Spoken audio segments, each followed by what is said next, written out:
Hello नमस्कार। आज का कहानी कमी कहाँ रह गई है, जिंदा माँ की 13वीं। माँ, ओ माँ, कहाँ हो? देखो मैं तुम्हारे लिए क्या लाया हूँ। अपनी माँ के कमरे के अंदर आते हुए संजीव हाथ में 2 टिकटें लहराते हुए बोला। बेटे की आवाज़ सुनकर माला फिरती हुई माँ ने उसकी ओर नज़र उठाकर देखा तो बोली, वो क्या है बेटा? माँ, तुम बहुत दिनों से कह रही थी ना कि मैं तुम्हें गंगा स्नान करने ले चलूँ, तो इस बार कुंभ का मेला लगा है तो मैंने सोचा कि आपको कुंभ में ले चलता हूँ और गंगा स्नान करवा लेता हूँ।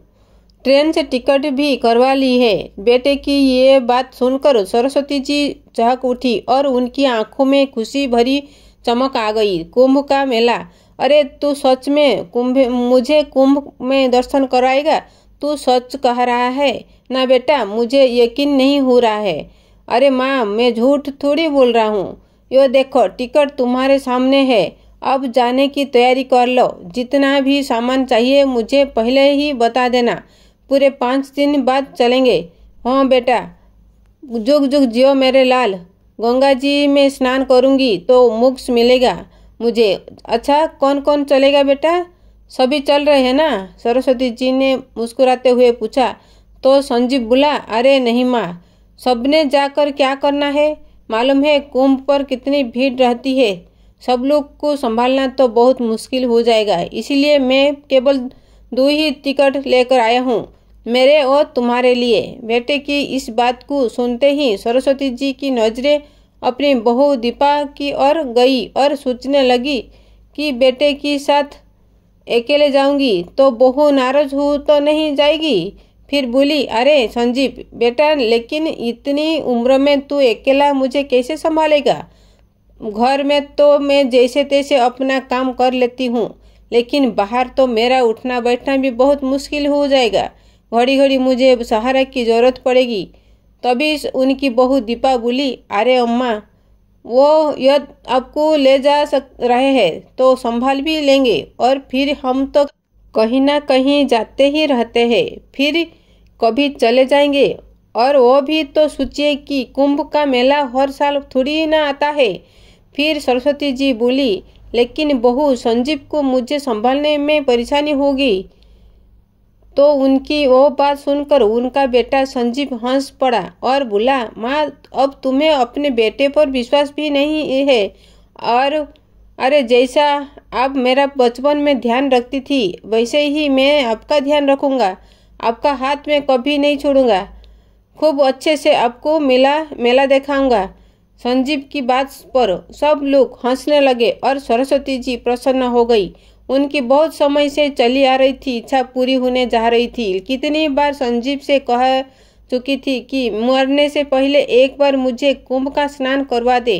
अगर कुंभ का नहीं लेकर जा सकता तो ऐसे ही हरिद्वार ले चल, लेकिन एक बार गंगा स्नान करवा दे तो मेरी अंतिम इच्छा पूरी हो जाए।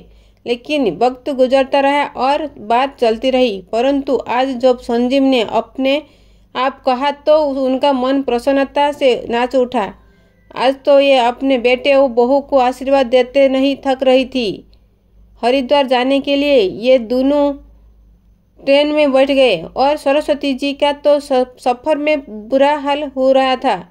2 दिन और 1 रात का सफ़र था। बेटे का हाथ थामे बार बार बाथरूम जाती रही, लेकिन जैसे ही ट्रेन खिसकने लगी तो पाँव डगमगाते लगते हैं, किसी तरह गिरती पड़ती सीट तक पहुंच जाती है।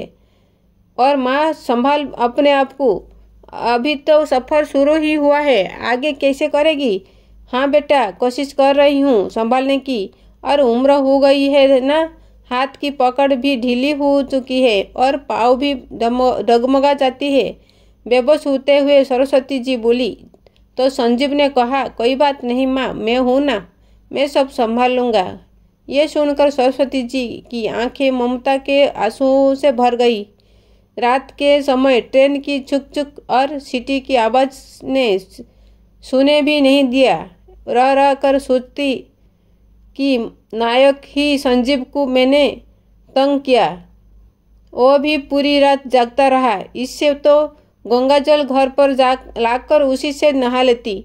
अब मुझे समझ आ रहा है कि क्यों संजीव बार बार मेरी गंगा नहाने की बात को टाल देता था। खैर, भगवान का नाम जपते जपते किसी तरह सफ़र पूरा हुआ।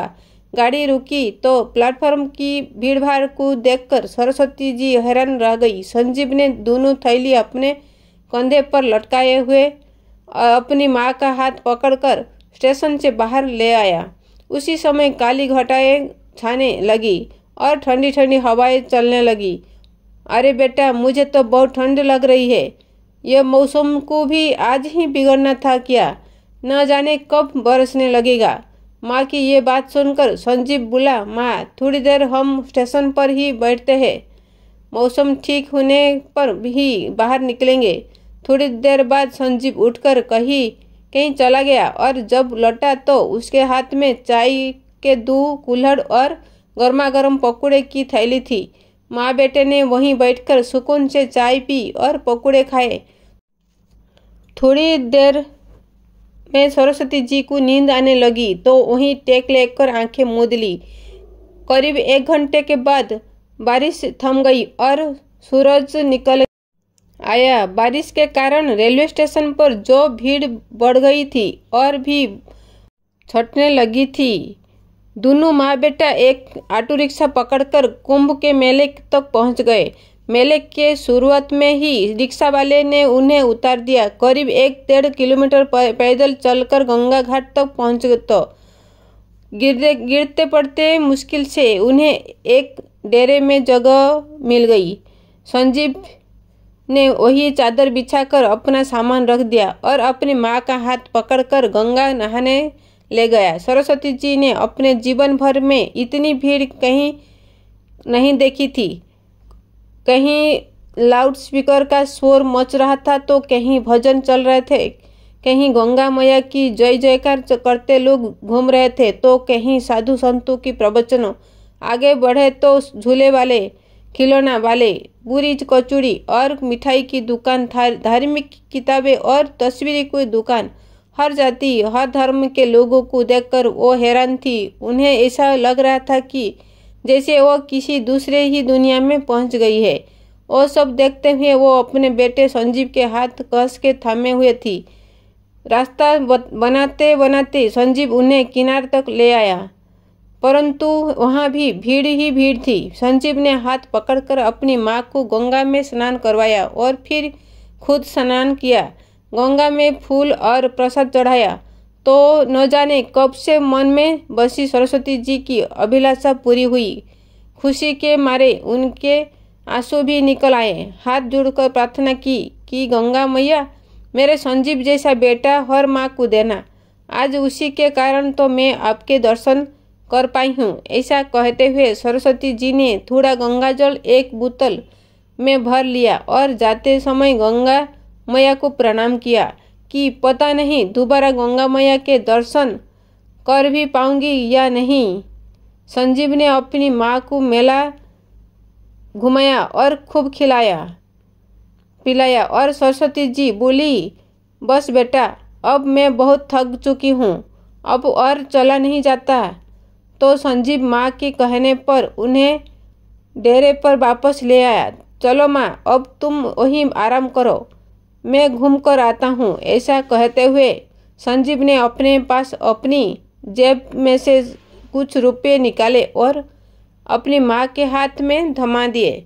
अरे बेटा, मैं इन रुपयों को क्या करूँगी? तू है तो सही मेरे पास, और ऐसे भी मेरे साड़ी के पल्लू में 500 रुपया का नोट बंधा है। ऐसा कहते हुए सरस्वती जी उसे पैसे वापस करने लगी तो संजीव बोला, अरे नहीं माँ, रख लो, वक्त बेवक्त काम आ जाते हैं। कुछ खरीदने का मन होता तो, या कहीं मेले में मेरी जेब कट गई तो। संजीव के ऐसा कहने पर सरस्वती जी ने रुपये रख लिए। वो सोचते हुए कि ऐसे मेलों में तो चोर चक्के और बहुत से ठग घूमते रहते हैं और लोगों को बुद्धू बनाकर लोगों की जेब साफ करके कब निकल जाते हैं तो पता नहीं चलता।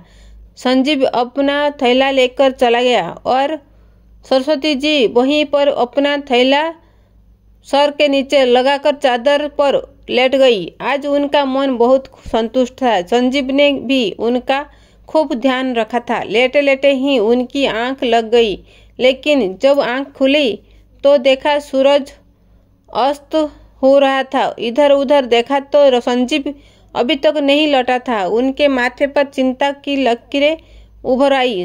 अनजानी जगह और अनजाने लोग अपने संजीव के बारे में पूछो भी तो किससे। फिर उन्होंने अपना सामान टटोल कर देखा तो सब कुछ सुरक्षित था। अपनी साड़ी के पल्लू में बंधी थी रुपये भी सुरक्षित है। देखे तो ढेरे सार बाहर जाकर इधर उधर अपने बेटे को ढूंढने लगी।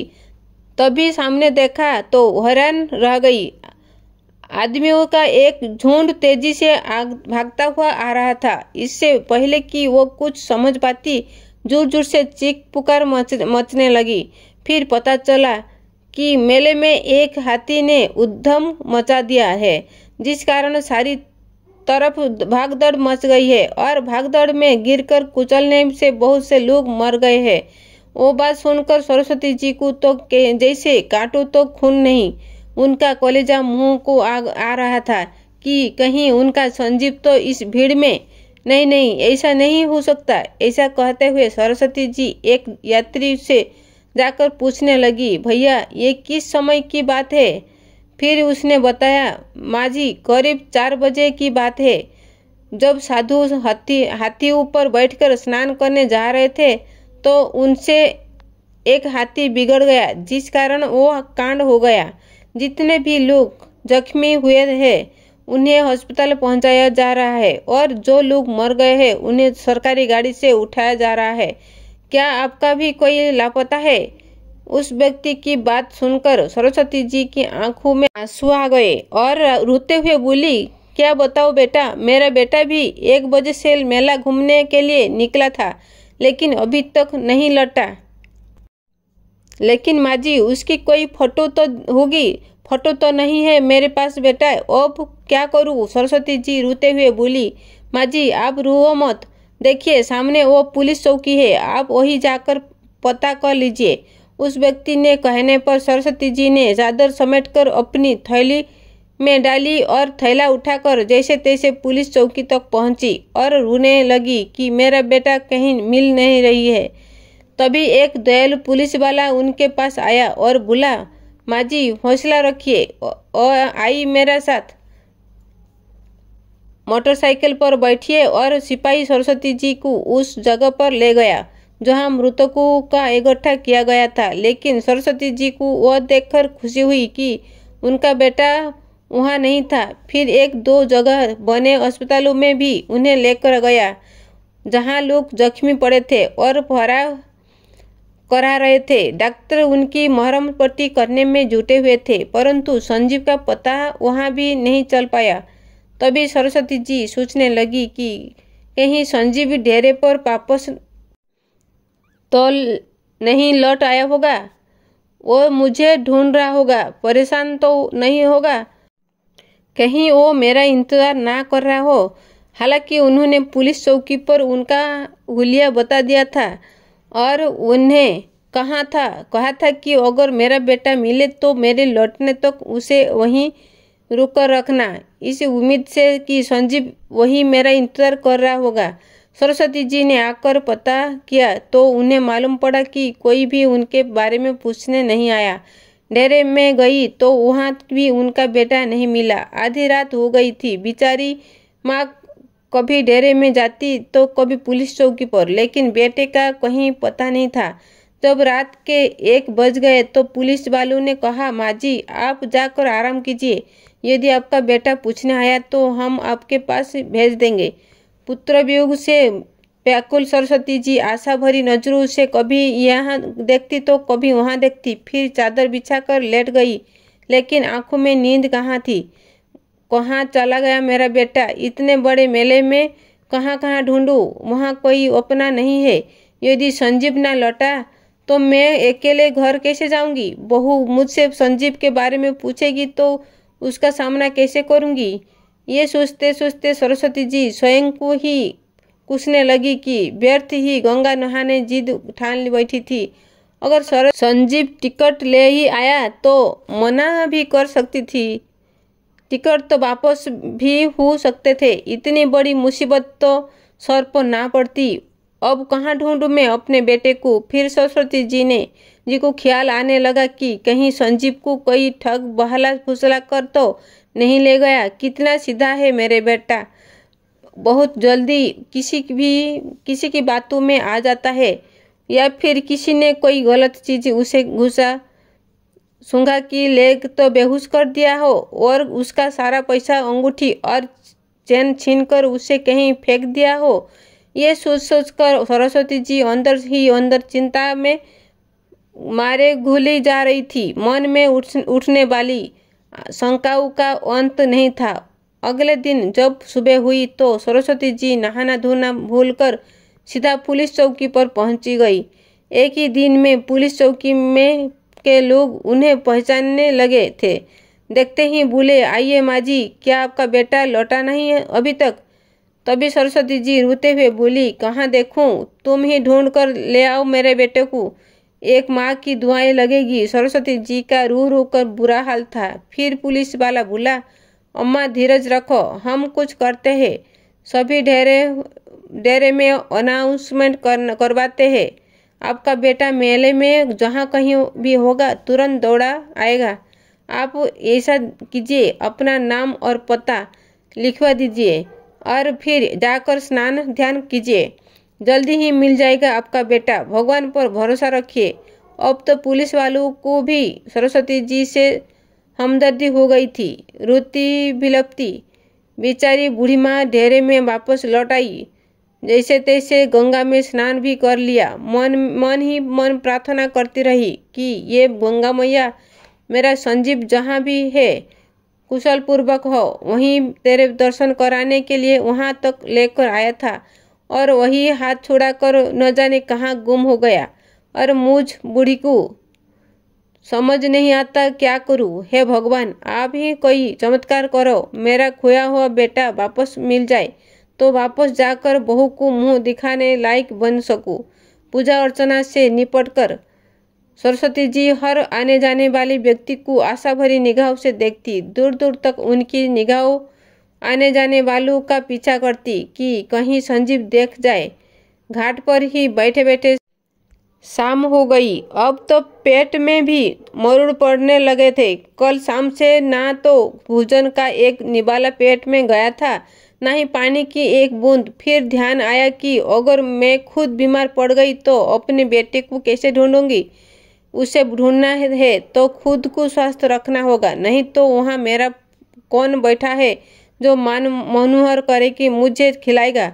ऐसा सोचते हुए पास में चल रहे भुज पर गई और आलू की सब्जी के साथ 2 रोटी खा ली और पानी पिया तो कलेजे को थोड़ी शांति मिली और अपने बेटे के लिए 4 रोटी बंधवा ली कि संजीव मिलेगा तो बेचारा भूखा प्यासा होगा तो उसे खिला दूंगी। बेटे को ढूंढते ढूंढते सरस्वती जी वापस अपने डेरे पर पहुंच गई।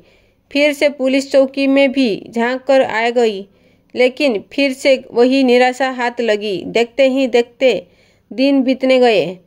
अब तो मेला भी खुली होने लगा था, लेकिन संजीव नहीं लौटा। फिर पुलिस वालों ने सलाह दी कि माँ जी, लगता है अब आपका बेटा नहीं लौटेगा। आप अपने घर जितनी जल्दी लौट जाए उतना अच्छा होगा। ये सुनकर सरस्वती जी की आंखें फिर से आंसुओं से भर गई। फिर बोली, बेटा, मैं इतनी दूर अपने घर कैसे जाऊंगी? मैं तो कभी कभी अकेले गई ही नहीं। कहते कहते उनकी आवाज़ रुआसी हो गई। अच्छा माँ जी, आप अपने घर का फ़ोन नंबर ही बता दो। घर से कोई ना कोई आकर ले जाएगा। लेकिन बेटा, घर से मुझे कौन लेने आएगा? घर पर बहू अकेली है, वो अकेली कैसे आ जाएगी? अरे बहू किसी नाती और रिश्तेदारों की भी तो बुला सकती है। आप किसी का भी नंबर बता दीजिए। सरस्वती ने दिमाग पर लाख जोर डाला, लेकिन हड़बड़ी में नंबर याद ही नहीं आया। अक्सर दिमाग को जंग लग जाता है जब इंसान परेशानी में होता है। वैसे भी बुढ़ापे में याददाश्त भी कमज़ोर हो जाती है। वहीं वही हुआ सरस्वती जी के साथ भी। उन्हें कोई नंबर याद नहीं आ रहा था। अपनी बेबसी पर उनकी आंखें भर आई। उसी समय एक यात्री पुलिस चौकी के बाहर से गुजर रहा था, तो उसका ध्यान वहां बैठी सरस्वती जी पर गया, जो फुट फुट कर रो रही थी। उसने पुलिस वालों से वृद्धा के बारे में रोने का कारण पूछा, तो सारी बात सुनकर वो यात्री बोला, आप अम्मा जी को मेरे साथ ही भेज दीजिए, मैं भी वहीं का रहने वाला हूँ। मैं शाम 6 बजे की ट्रेन से अपने घर जा रहा हूँ।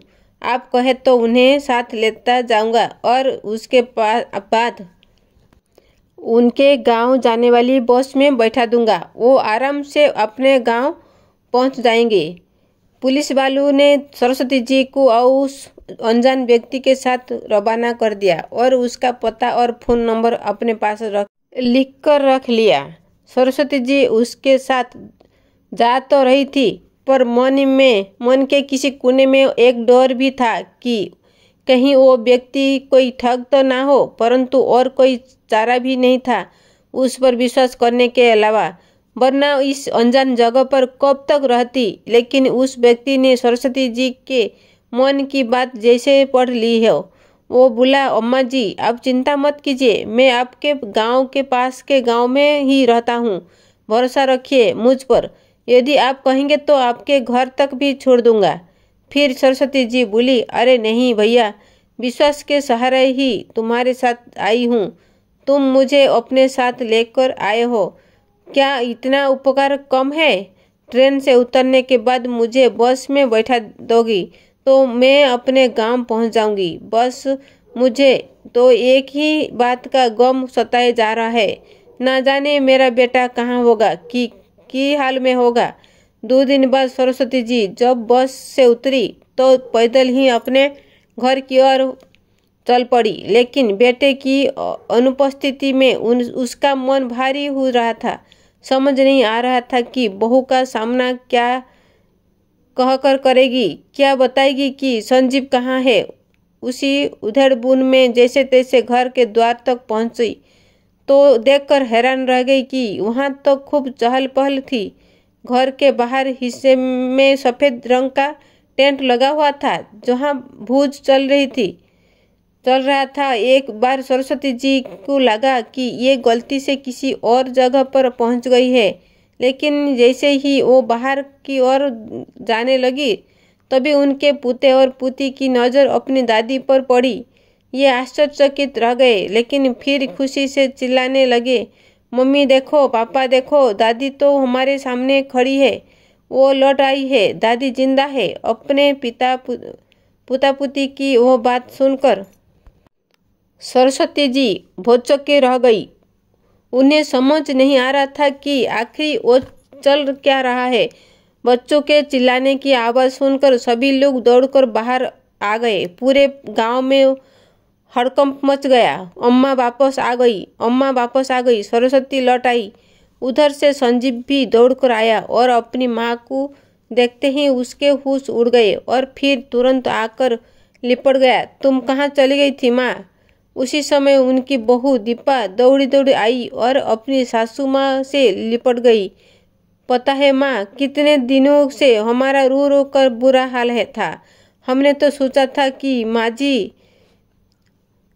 तभी उसकी बात काटते हुए सरस्वती जी बोली, हाँ, वही सोचा होगा ना कि मैं भगवान को प्यारी हो गई। सरस्वती जी को जैसे सारी बात का एहसास हो चुका था। फिर वो बोली, इसलिए तो तुम आज अपनी सास की तेरबी कर रही थी। एक बार मुझे ढूंढना तक जरूरी नहीं समझा तुम लोगों ने। और संजीव तो मुझे वहाँ निर्जन स्थान पर छोड़कर, अनजाने लोगों के बीच में छोड़कर वहाँ चला आया। मुझसे पीछा छुड़ाने का वही रास्ता सूझा तुम लोगों को। वही सोचा होगा ना कि अकेली बूढ़ी औरत वापस कर कैसे पहुँचेगी, वहीं मार खप गई होगी। हे भगवान, ऐसा कहते सरस्वती वहीं जमीन पर अपना सर पकड़कर बैठ गई। फिर बोली, अरे मैं तो पगला उठी थी, घाट घाट कर तुम्हें ढूंढती फिरती रही, फिर संजीव बोला, ऐसा नहीं है माँ, मैंने तुम्हें कहाँ कहाँ नहीं ढूंढा, न जाने कहाँ कहाँ मैंने आपका नाम की घोषणा करवाई, पर आप कहीं नहीं मिली। तभी सरस्वती जी ने कहा, भगवान का इतना ही शुक्र है कि तू ठीक ठाक है, तुझे देखकर मेरे जान वापस लौट आई। उसी समय बेटा बहू दोनों एक दूसरे की आंखों में देखते हुए बोली, अब और दावत माँ के लौट आने की खुशी में है, सब खुशी से खाना खाओ, हमारे माँ वापस आ गई। ऐसा कहते हुए संजीव खुशी से नाचने लगा तो दूसरी ओर गांव की औरतों ने कानाफूसी होने लगी। लेकिन थोड़ी ही देर में सब लोग दीपा और संजीव को बधाई देते हुए लगे। बोले, दीपा, अच्छा ही हुआ जो तुम्हारी सासू माँ लौट आई, नहीं तो तुम क्या क्या सोच रहे थे, और ये बेचारी ना जाने कहाँ कहाँ भटक रही होगी। बड़ी हिम्मत वाली है जो इतनी दूर से अकेले लौट आई। फिर तुम्हारी दूसरी औरत बोली, जाकर रखे साइया, मार सके ना कोई। खैर, जितने मुंह उतनी बातें, लेकिन सब बातों का एक ही जवाब था कि सरस्वती सकुशल अपने घर लौट आई है। ये सभी रिश्तेदार जो सरस्वती जी के दुख में शामिल होने आए थे, उनके पांव छूने लगे और तभी किसी ने ढोल बालों को बुला लिया। ढोल बजने लगे और सब लोग नाचने कूदने लगे। माहौल एकदम से बदल गया था। उधर अपने बेटे संजीव को अपने सामने सुरक्षित देखकर सरस्वती जी भी सब कुछ भूल गई। भगवान ने उसकी मनोतिया मान ली थी। अब भगवान पर उसका विश्वास और दृढ़ हो गया था। सभी रिश्तेदार और पड़ोसी खा पी कर अपने अपने घर चले गए थे। सरस्वती जी और उनके बेटा बहू भी अपने अपने कमरों में जाकर सो गए। कितने दिनों बाद आज सरस्वती जी निश्चित होकर सुकून से सोई थी, लेकिन अचानक ही उनकी रात में नींद खुली। उनका गला सूख रहा था। पानी पीने के लिए उठी तो देखा कि संजीव के कमरे की बत्ती जल रही थी और धीरे धीरे कुछ बोलने की आवाज़ आ रही थी। आखिर वो लोग इस समय जागे क्यों रहे थे? इस प्रश्न के साथ वो जैसे ही उनके कमरे की ओर बढ़ी तो जो कुछ उन्होंने सुना उन्हें अपने कानों पर यकीन नहीं हुआ। दीपा संजीव से कह रही थी, तुमने तो कहा था कि मैं माँ को ऐसी जगह ठिकाने लगा कर आऊँगा कि उसके बाद तुम्हें उनसे हमेशा के लिए छुटकारा मिल जाएगा। लेकिन देखो, तुम्हारी माँ तो कुछ दिनों में वापस आ गई। फिर संजीव बोला, अरे माँ को कुंभ के मेले में छोड़ आया था, जहाँ इतनी भीड़ और भागदौड़ रहती थी। मैंने तो सोचा ही नहीं था कि ऐसी जगह से और इतनी दूर से भी माँ वापस लौटकर आ सकती है। लेकिन दीपा, जो हुआ अच्छा हुआ, क्योंकि जब से मैं माँ को छोड़कर आया था मेरी आत्मा मुझे धिक्कार रही थी कि मैंने अपनी माँ को त्यागने का या उन्हें मारने का बहुत बड़ा पाप किया है। सारा दिन मैं वही सोचता रहता था कि माँ भूखी प्यासी कहाँ कहाँ भटक रही होगी, जिंदा भी होगी या नहीं। मेरी माँ ने तो मुझ पर विश्वास किया था, मैंने उनके साथ इतना बड़ा विश्वासघात कर दिया। माँ को इस प्रकार गंगा घाट पर छोड़कर आने का अपराध बोध मुझे अंदर ही अंदर खा रहा था। और दीपा, तुम माँ के आने पर परेशान मत होना। जहाँ इतना समय माँ को झेला है वहाँ कुछ समय और सही। अच्छा हुआ माँ लौट आई। मैं माँ की मृत्यु का कारण बनते बनते रह गया। हे भगवान, तेरा लाख लाख शुक्र है। इतनी बात सुनते ही सरस्वती जी के पैरों तले जमीन कांपने लगी और कुंभ के मेले का सारा दृश्य उनकी आंखों के सामने आने लगा, क्योंकि पिछले दिनों उन्होंने लगभग सारे कुंभ के मेले में घूम लिया। अपने बेटे के नाम की जगह जगह पर घोषणा करवाई, पर अपने नाम की घोषणा तो उसने कहीं नहीं सुनी थी। कितना बड़ा झूठ बोला संजीव ने मुझे। वो मुझसे मुक्त होने के लिए ही मुझे हरिद्वार लेकर गया था। मैं इतना बड़ा बोझ बन चुकी थी अपने ही बेटे की ऊपर कि वो मुझे जीते जी मारना चाहता था। क्या कमी रह गई थी मेरा प्यार में? ये सब सोचते सोचते सरस्वती जी की आंखों के आगे अंधेरा छाने लगा। इससे पहले कि वो खुद को संभाल पाती, वो धड़ाम से जमीन पर गिरी। एक बूढ़ी माँ सब कुछ खेल गई थी, पर वो सदमा वो ना झेल सकी। आज सच में सरस्वती जी को अपनों से मोक्ष मिल गया था। दोस्तों, आज का ये कहानी आपको कैसा लगा कमेंट कीजिए। अच्छा लगा तो लाइक शेयर कीजिए। सब्सक्राइब नहीं किया तो चैनल को सब्सक्राइब कीजिए। Thank you. नमस्कार।